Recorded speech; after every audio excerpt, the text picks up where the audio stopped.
Working 9 to 5. What a way to make a live. Welcome to another edition of the Working Lunch. I'm Jeff Turgeon from the Mass Hire Central Region Workforce Board. And I am your hostess with the mostest, Michaela Tucker Davis from Mass Hire Central Career Centers. Kayla, how you been? I've been good. Good summer?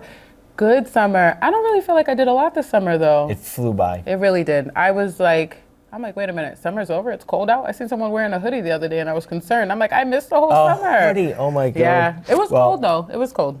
We had a lot of great summer programs in Worcester, and you know, last month we had a great chance to chat with, you know, Rec Worcester and hear about all the good stuff they're doing. Of course, we have the big Youth Work Summer Jobs program. This summer, the city had put in, we'd received that's state funded. Yep.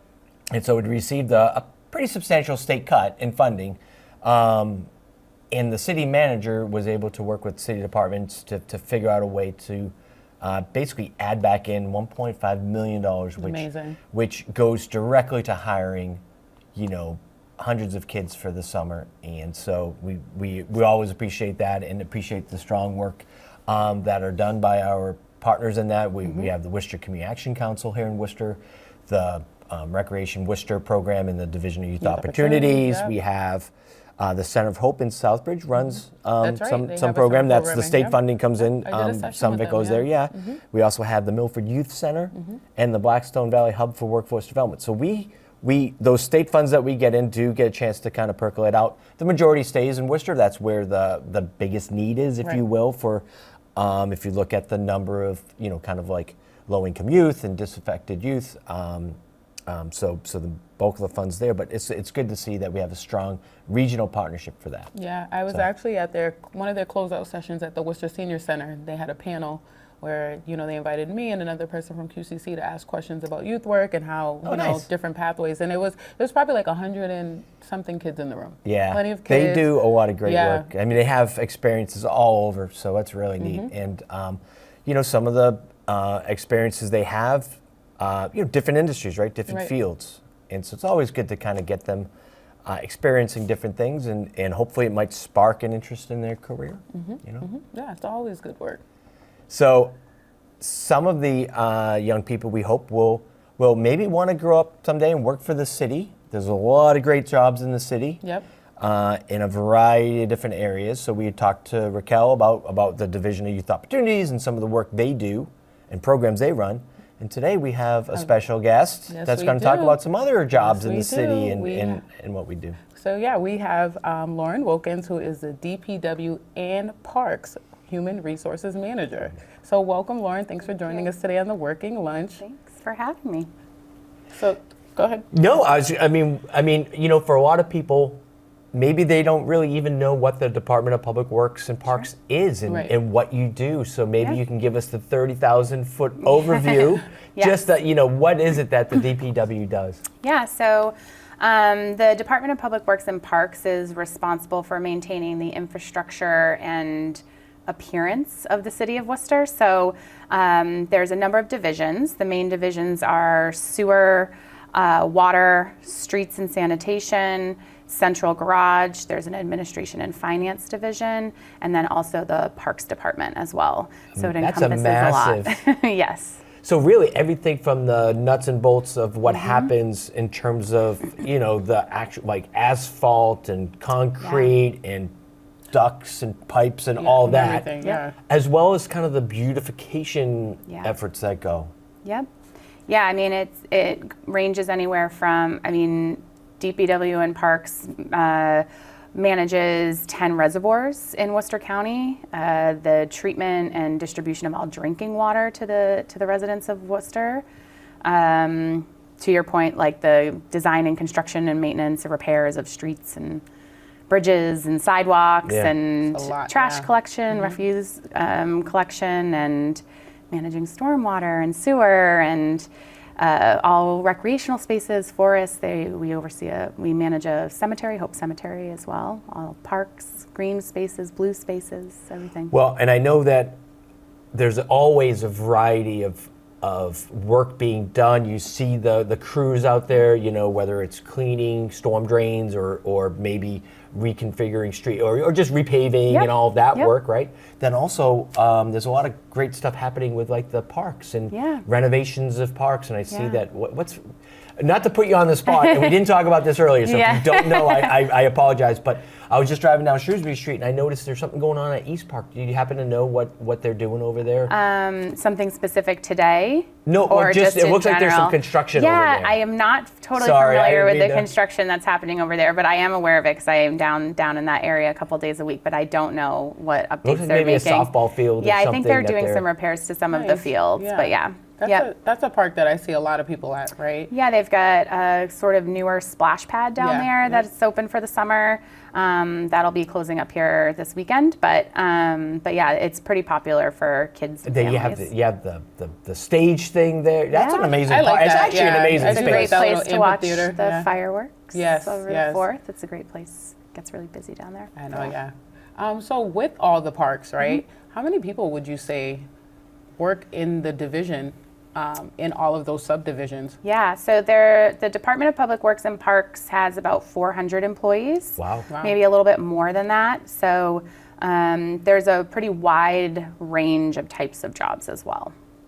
Now, if you were to look at, I mean, of that 400, there's a fair amount of jobs that are, I would call hands-on, right? Yeah. And so one of the things that we've always kind of talked about is like, it seems like, you know, we don't necessarily prepare enough young people for careers that are hands-on these days, you know, and you know, kids just don't necessarily tinker as much as, you know, maybe as you know, in past generations where, you know, you used to have more opportunity to kind of grab a wrench and be working around the house or whatever, and so maybe less familiar with some of those basic kind of skills. And of course, we have a great program at Worcester Tech and some other vocational programs happening in the city, but like, how many of those 400 would you say are kind of hands-on? Yeah, I would definitely say the majority of them would be ranging from like a laborer position. So you'd be out in the field to like a motor equipment operator driving the trucks, a foreman overseeing the crews and above. It would be a large percentage of the positions are going to be working out in the city. Go ahead. Oh, sorry. So I had a question, right? Just piggying back on what you said about hands-on training. So Jeff and his workforce board, they do a great job of doing the Building Pathways program, where a lot of the times, like, they market it and encourage women to get out there and, you know, do the training to get into that industry. Do you see a lot of that change happening in DPW? Do you guys encourage women to apply? Is it more like male face? Because I think maybe some of the girls, they ask questions like, oh, I don't know if I'll be able to do that type of job. Like, so what are your thoughts like towards that? Yeah, I mean, we certainly encourage everyone to apply for the positions. Historically, the Department of Public Works, everywhere, I would say, is a more male-dominated industry. But of course, that's always changing. We also have a number of female employees in like engineering and things like that. So there's no reason why anybody wouldn't be able to be hired. It's just sort of what you're interested in doing. You know, one major position that we're kind of always hiring for is CDL drivers, so motor equipment operators for us. And, you know, bus drivers are also CDL operators. So we do have a lot of either former bus drivers coming over to start driving our fleet of vehicles. So I wouldn't say a lot, but we do see it here and there. We've obviously partnered with you for some of that because we offer some CDL training through our grants, and it's always been a super popular training as well. So we have like a waiting list of 40, 50 people that want their CDL license. Unfortunately, you know, our capacity around the grants, but we're always looking to help make sure that they know about these great opportunities. So.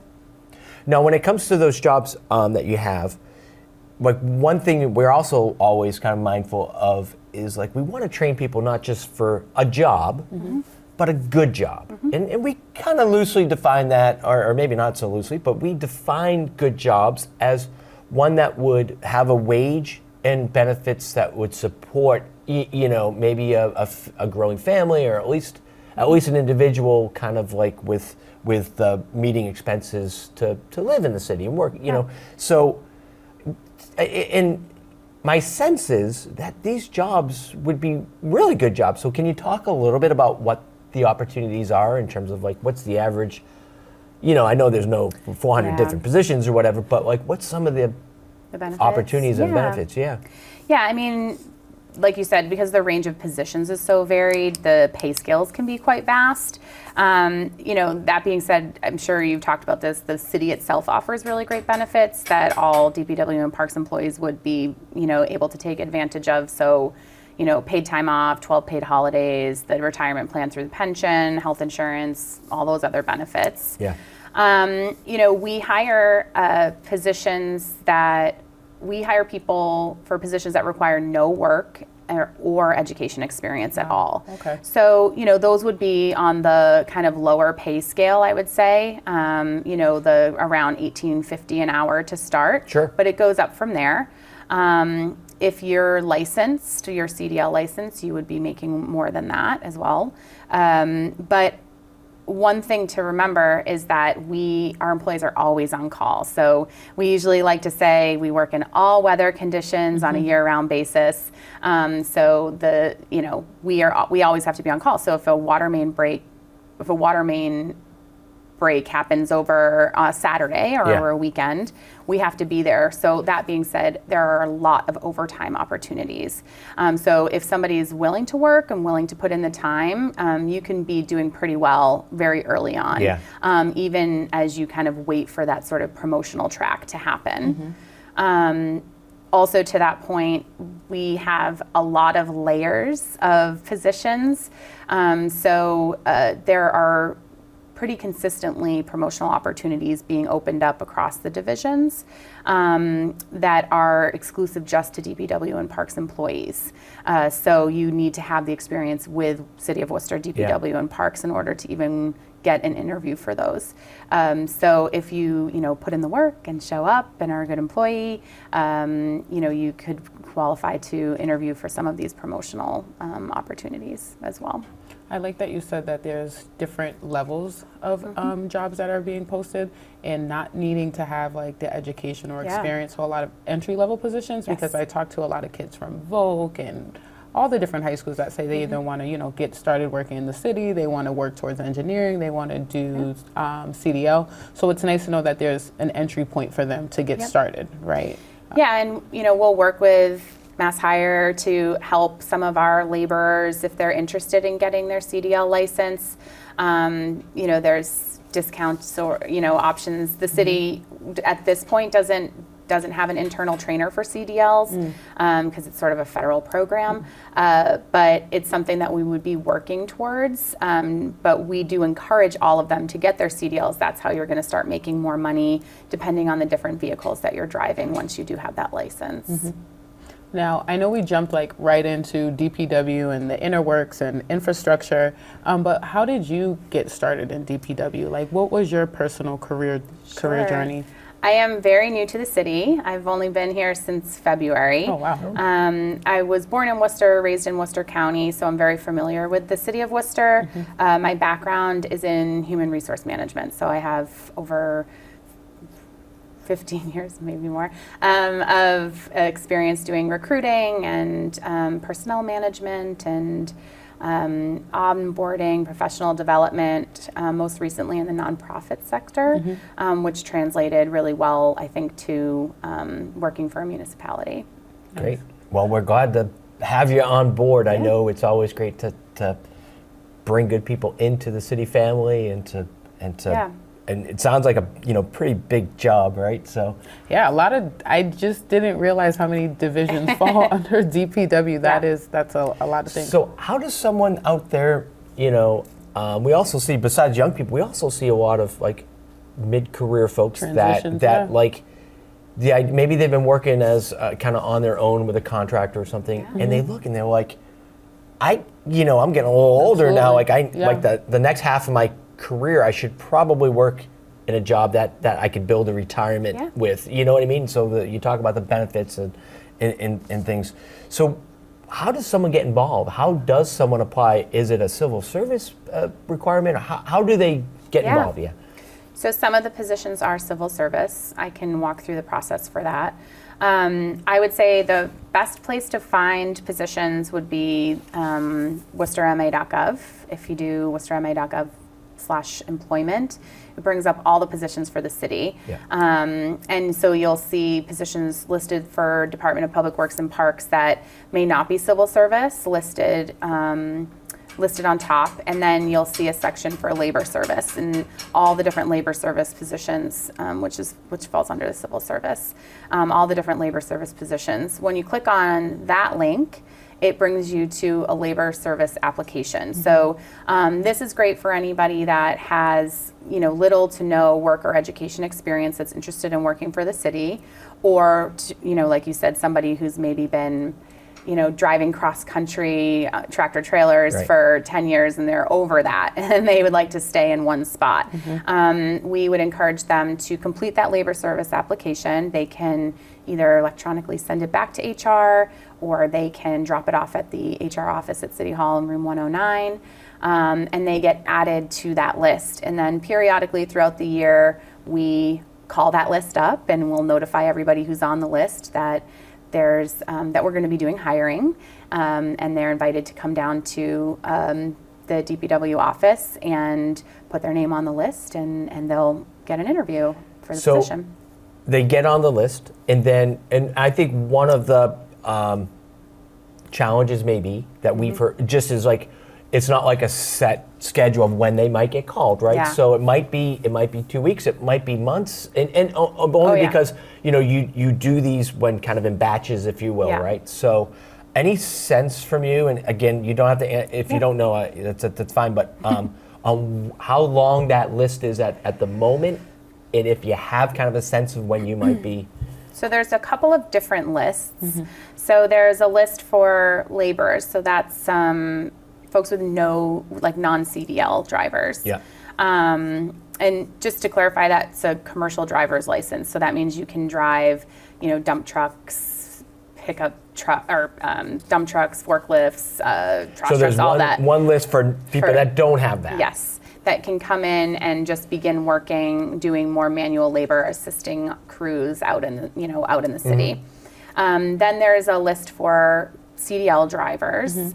There's also lists for Parks Department, for instance. We have arborists, so we need people to. Do you know what an arborist is? I do. Tree climber. They work on the. Okay. Yeah, there you go. Yeah. Stumped you. And there's two lists for that. There's a non-CDL arborist and a CDL arborist. There's a motor equipment repairman. So talking about Worcester Tech, that'd be good for anybody who has a more, is interested in doing more mechanic work, because our central garage division oversees the fleet. Oh yeah, that fleet, yeah. Yeah, so they'll repair all the vehicles for the city down there. So there's different lists. Click on the link, they'll know which list, or the application will have an option to select which list they'd like to be added to. You can be added to more than one list. Nice. Do you have a sense though on is that the list in general? Is there a healthy amount, or are you kind of thin there? There's less. There's a lot of folks on the laborer list. I will say that.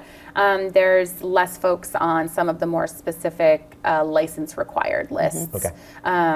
We recently pulled a CDL motor equipment operator list and invited everybody on the list because we could manage everybody on the list. For the laborers, we may not be able to pull all of them because we don't have that many vacancies at this point for laborers. But again, the way to do it is to get on the. I mean, when I was growing up, I'm just laughing at him. He's loving this list word, but go ahead. No. When I was growing up, that's why I bring it up, because when I was growing up, right, the sense was, and I didn't work for the city. I was just a kid out in the streets, mean streets of Worcester.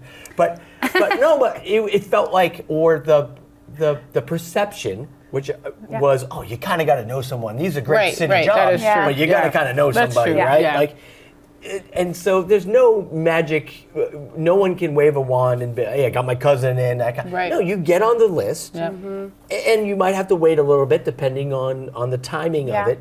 But eventually, you would get called, and then you kind of go through the process. Yes. And put your best foot forward. Absolutely. And hopefully that's where we're coming in to prepare you and maybe even to help you get a credential to get on a better list.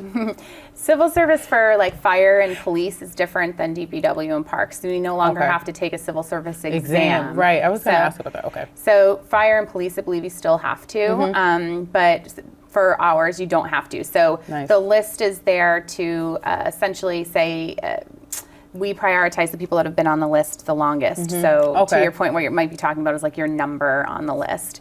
But people have been on it for years and years and years. They may have other opportunities already. So we could call 100 people and maybe 15 show up. And if we needed 100 people, we'll just continue down the list as people turn it down or don't opt out of the list.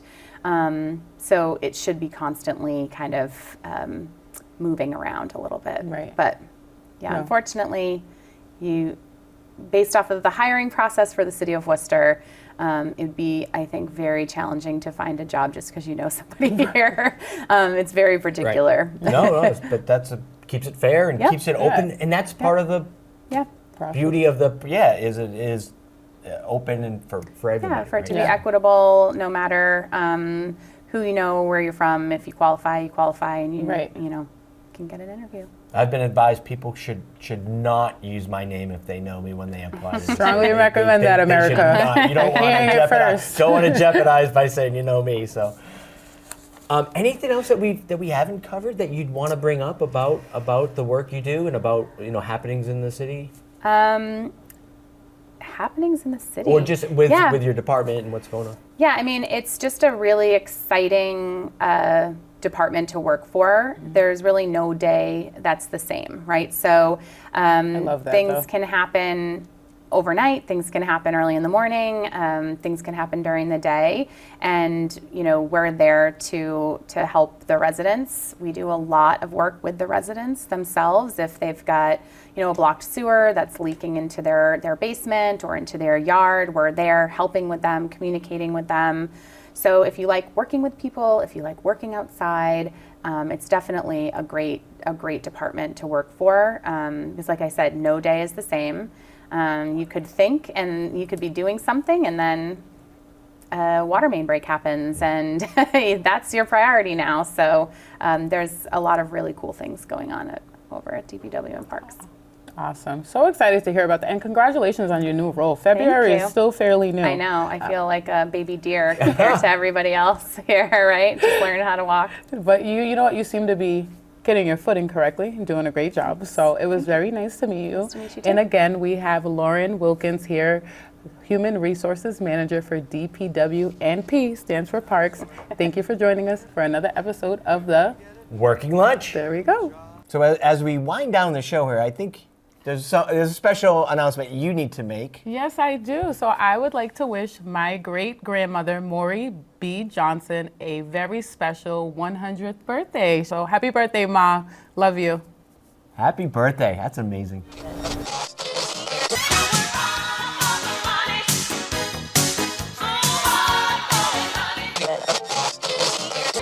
Working 7 to 3, 3 to 11. 11 to 7, talking about a bunch of shit.